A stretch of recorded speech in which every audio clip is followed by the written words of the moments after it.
Autonomous vehicles are progressing for the last decade. The technology keeps improving, the miles are increasing, the pilots are expanding. So the real question isn't whether autonomy works. We can establish it is. The real problem is why adoption is so slow than many expected. My view is very simple. We are trying to insert autonomy system into workflow that were designed for humans. And if we want adoption to accelerate, we don't just need better AI, we need better system design. Most infrastructure today was built around human operators. Highways assume human reacting time, ports assume human drivers inside the terminals, yards assume human coordinations.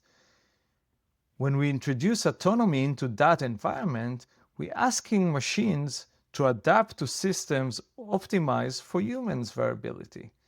That increases the edge cases, the safety validation complexity, insurance problems, capital burn. We have to take more and more tryouts until we can actually make something really in the right level.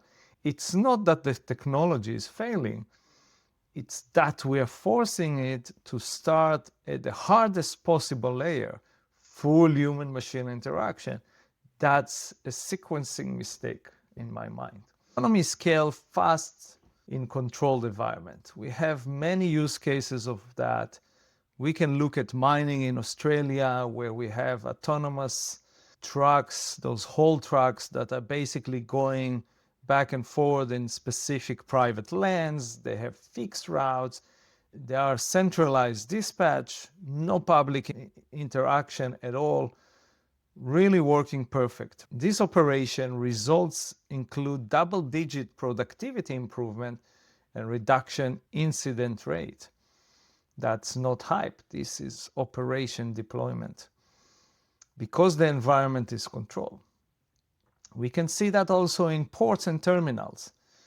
If you think about the APMT terminals in Rotterdam, it's one of the most automated terminals in the world. Multiple other terminals in China, in Asia in general, are fully automated guided vehicles. Remote cranes are operations, control orchestration systems. Again, this works because that space is geofenced. Actors are known, traffic patterns are predictable, human-machine interaction is minimized. This system did not just did autonomy, they redesigned workflow around autonomy. That's the key difference. Let's talk about the Valet model. Take the logic that we discussed now into trucking and terminals. Instead of mixing autonomous trucks with human driver inside the yard, drivers can drop the trailer at a designated perimeter zone. Autonomous tractors move it internally. This does three things. One, create a clear liability boundary, reduce human-machine interaction, improve throughput consistency. No longer drivers that park their container on the lines and actually cause problems for the autonomy. It's not about better sensors, it's about redefining the system boundaries. Now let's move to the highways. There are few autonomous trucks companies that are already trying to get into the level of full autonomy, level 5, on the roads, but it's still very limited.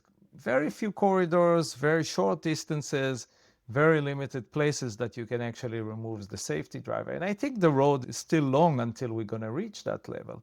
The main problem here is that we're trying to go into the main roads just wherever everybody else. Instead of that, we could actually work with governments to create dedicated lanes for autonomy. If we can get that on a main highway, similar to you have HOV lanes for multiple passenger in the car, you can actually get those lanes for autonomy and let them drive off there. So it's becoming a closed system You don't really have to do the autonomy the whole way. You can actually do it between multiple hubs that are connected to the highway. And eventually, later on, when it's keep learning and improving, then you go into the full human-machine interaction and go into the main road. Or we can actually see that multiple lanes going to be added and more autonomous trucks and cars are coming into that and removing the drivers to a very narrow side of the road. Now, here's the uncomfortable truth. If startups begin by solving the full human-machine coexistence, validation timeline explode, burn rate increase, edge cases coverage expand exponentially, one public accident can stall the progress. And we see that in many different technologies. It's like those edge technologies, they're under the microscope. Any accidents that happen with a Tesla nowadays, it's everywhere in the news. Regular human driver accidents, it's quiet. We are not getting excited there. So closed system can help to generate revenue, operational data, engineering maturity, and then balance sheet durability. Closed system today can fund open system tomorrow. That's not avoidance and saying, oh, I'm not going to solve that. That's just the right sequencing. Now, the long game, eventually, autonomy must coexist with human. We all agree on that, I believe.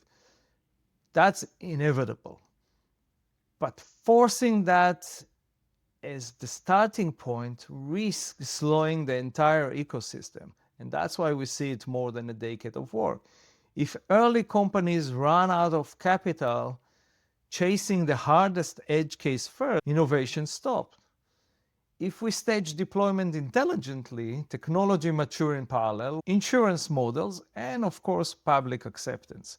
Adoption accelerates not because AI suddenly become perfect, but because system evolved to support it. The future of autonomy won't be decided only by who builds the smartest algorithm. It will be decided by those redesigning physical workflows to let technology succeed. Closed systems are not the end state. They are the foundation. And foundation matter.